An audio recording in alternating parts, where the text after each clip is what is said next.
Cerita dimulai ketika seorang pria terbangun dari tidurnya. Pria itu memulai harinya dengan bekerja, mengantar gas dan minuman ke rumah orang-orang. Hujan tak menghentikannya untuk terus bekerja hingga akhirnya dia datang menemui seseorang. Pria sederhana itu adalah Shinozaki Rui, mantan petinju profesional yang menutup diri dari dunia karena suatu alasan. Kedatangan Rui saat itu adalah untuk mengambil pekerjaan sebagai petugas parkir. Manajer menjelaskan bahwa pekerja sebelumnya adalah kakek tua yang sebenarnya baik hati, tetapi dia tiba-tiba pergi meninggalkan tanggung jawabnya. Suatu ketika, seorang wanita muda tunanetra bernama Akari datang menemuinya untuk menonton televisi bersama. Akari mengira bahwa dia adalah kakek tua kenalannya, tetapi kemudian dia terkejut ketika Rui menjelaskan bahwa pekerja sebelumnya sudah berhenti. Terkejut dengan malu, Akari bergegas pergi ketika hujan mulai turun. Rui yang tidak tega mengajaknya untuk menonton televisi bersama sembari menunggu hujan reda.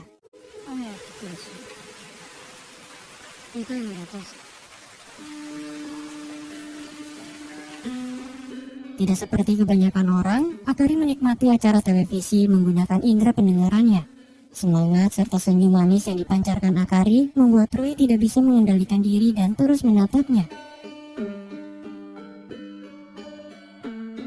Ketika hujan mulai reda, Akari memberikan sedikit makanannya kepada Rui dan berpesan kepadanya untuk selalu menyiram bunga yang ada di kantornya. Keesokan harinya, Akari bekerja sebagai customer service di sebuah perusahaan. Sementara itu, Rui memberanikan diri untuk menemui direktur sasana tinju yang pernah membantunya di masa lalu. Rui berlutut dan meminta maaf kepadanya atas apa yang telah dia lakukan di masa lalu. Namun, sepertinya direktur masih belum bisa memaafkannya. Di suatu malam, Akari kembali datang menemui Rui untuk menonton televisi bersama. Dia memanggil Rui dengan sebutan paman dan menebak bahwa umurnya sudah 36 tahun. Rui terkejut tetapi dia tidak mempermasalahkannya. Di akhir pertemuan, Rui mengembalikan tempat makan Akari dan memberinya beberapa buah persik. Di malam itu, Akari mengulurkan tangannya untuk berkenalan. Tetapi Rui dengan sikap dinginnya hanya menerima jabat tangan tersebut dan tidak menyebutkan namanya.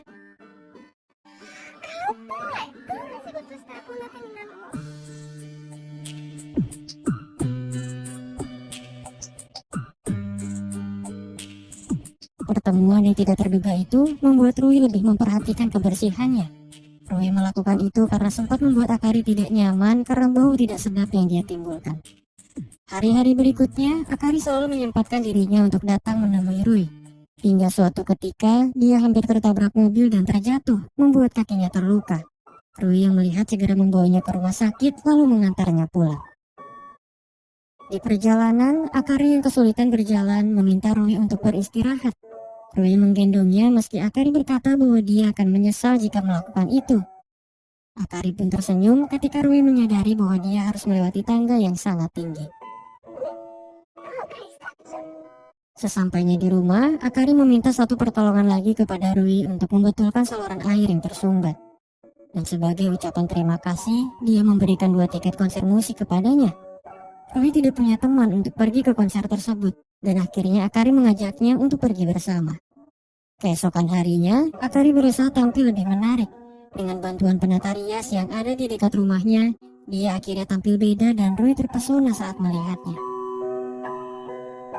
Kencan singkat itu berjalan lancar sebelum akhirnya sikap terlalu ingin tahu Akari sedikit mengusik masa lalu Rui dan itu membuatnya tidak senang. Akari tersinggung ketika Rui berkata bahwa dirinya terlalu banyak bercerita. Menyadari bahwa sikapnya terlalu kasar, Rui memutuskan untuk lebih terbuka kepada Akari. Rui memperkenalkan dirinya dengan baik dan menjelaskan bahwa dirinya baru berusia 24 tahun. Kemudian Rui bercerita bahwa dulunya dia adalah seorang petinju dan banyak melakukan hal buruk.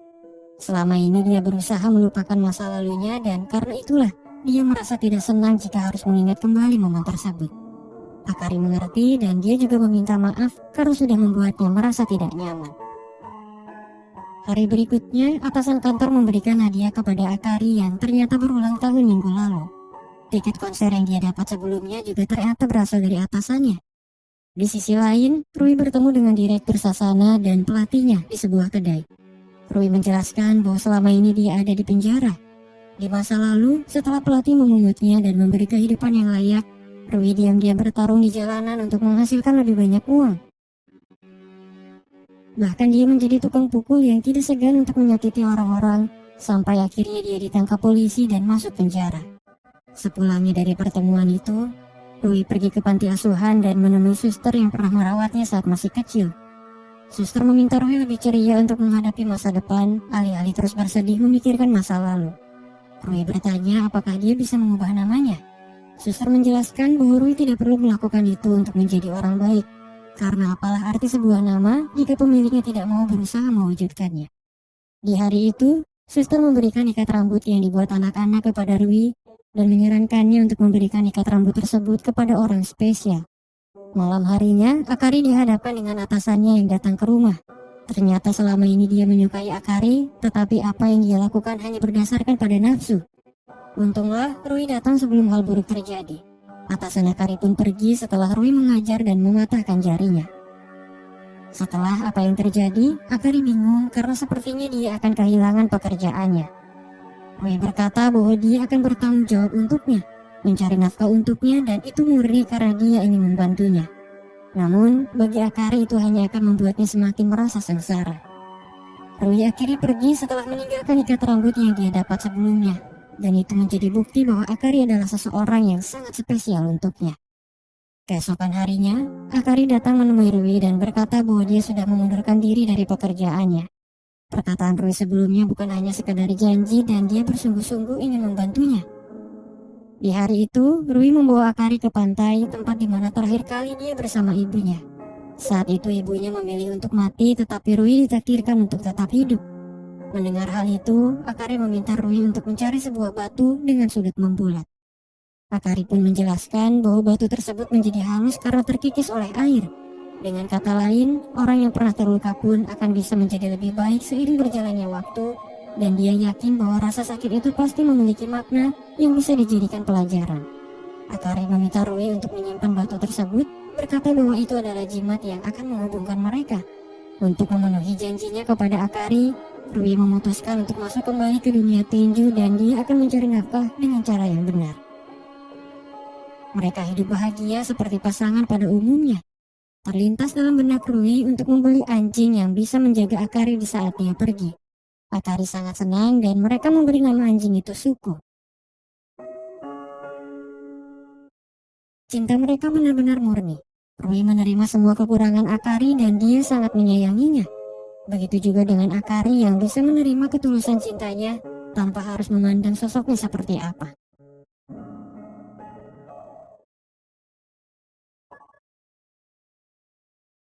Waktu berlalu, Rui terus berusaha melakukan yang terbaik di setiap pertandingannya. Akari terus berada di sampingnya dan mendukungnya sepenuh hati. Di suatu malam, Rui menceritakan impian masa depannya untuk membuat toko kecil di mana Akari bisa membuat pot atau vas bunga kesukaannya. Rui berjanji bahwa dia akan mengabulkan semua keinginan kekasihnya itu. Di satu kesempatan, setelah memenangkan pertandingan, Rui bertemu kembali dengan kenalan masa lalunya Kyosuke. Rui menegaskan bahwa dia tidak akan kembali lalu pergi meninggalkannya. Keesokan harinya, Akari membawa Rui pergi mengunjungi makam orang tuanya. Akari bercerita bahwa dulu dia pernah membawa orang tuanya pergi menggunakan mobil untuk berjalan-jalan. Namun, dia kehilangan fokus di tengah perjalanan ketika melihat seorang pria terjatuh dari atas gedung. Dan akhirnya dia mengalami kecelakaan yang membuat kedua matanya tidak bisa melihat. Rui terkejut karena ternyata kejadian itu berkaitan dengan dirinya. Pria yang terjatuh saat itu adalah korban kekerasan Rui yang memilih untuk mengakhiri hidupnya sendiri. Dan di saat itulah Rui ditangkap polisi atas dugaan pembunuhan. Setelah tahu apa yang terjadi, Rui merasa sangat bersalah dan luka lamanya kembali muncul. Di tengah keterpurukannya itu, Rui kembali dihadapkan dengan Kyosuke yang mengajaknya untuk bertarung lagi di jalanan. Dia menjelaskan bahwa pertarungan tersebut jauh lebih banyak menghasilkan uang. Namun, mau bagaimanapun Rui tetap menolak karena dia tidak mau berurusan lagi dengan masa lalunya.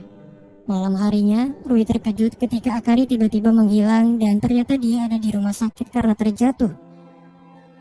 Dokter menjelaskan bahwa tulang rusuknya ada yang retak, tapi itu akan sembuh dengan sendirinya. Masalah lain yang lebih serius adalah kondisi mata Akari. Selain gejala akibat kecelakaan itu, dia diketahui memiliki gejala ablasi retina.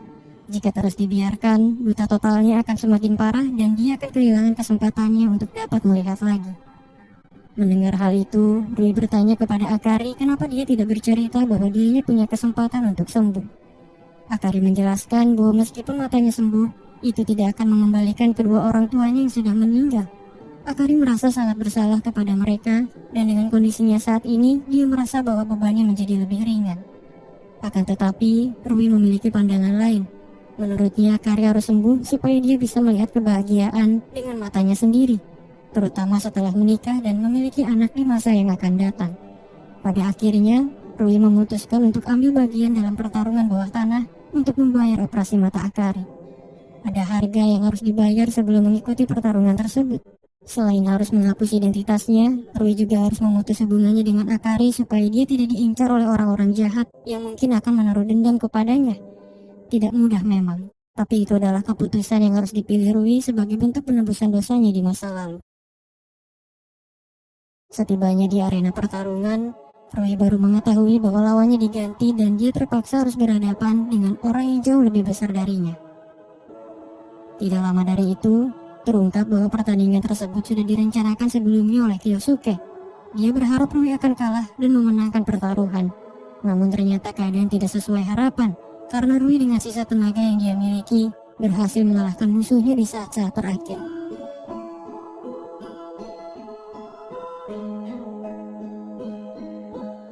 Sementara itu, operasi mata Akari berjalan lancar dan akhirnya dia bisa melihat. Rui meminta bantuan pelatihnya untuk mengirimkan setengah uangnya ke rekening Akari dan sebagian sisanya kepada istri dari mendiang pria yang meninggal karenanya. Di malam itu, Rui diserang oleh sekelompok orang suruhan Kyosuke yang belum bisa menerima kenyataan. Rui terluka parah dan dia tergeletak di tengah gelapnya malam tanpa tahu kondisinya akan selamat atau tidak. Waktu berlalu. Rui dinyatakan menghilang sementara Akari terus menangisi kepergiannya.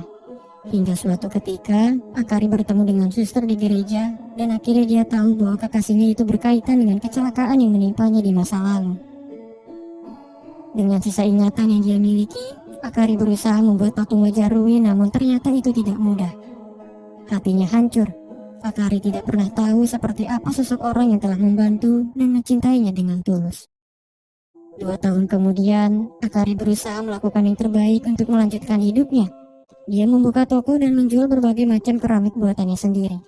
Dia juga memanfaatkan keahlian memijatnya untuk menjadi relawan di rumah sakit. Di satu kesempatan, Akari datang ke rumah sakit untuk memijat pasien dan di saat itulah dia bertemu dengan Rui yang ternyata berhasil bertahan hidup.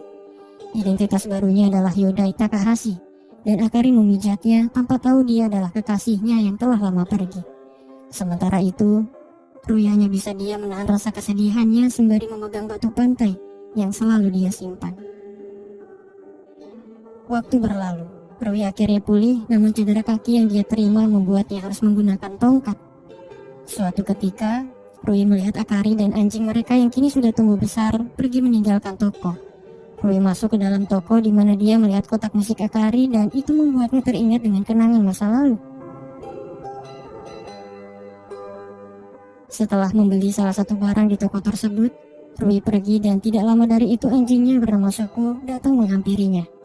Tentu saja dia ingat siapa pemiliknya, tetapi Akari hanya ingat bahwa pria itu adalah salah satu pasien yang ada di rumah sakit. Ketika Akari kembali ke toko, dia mendengar cerita dari pegawainya bahwa kotak musik yang dia pajang membuat seorang pria menangis. Akari bertanya apakah pria tersebut menggunakan tongkat. Ya, jawab pegawainya dengan heran.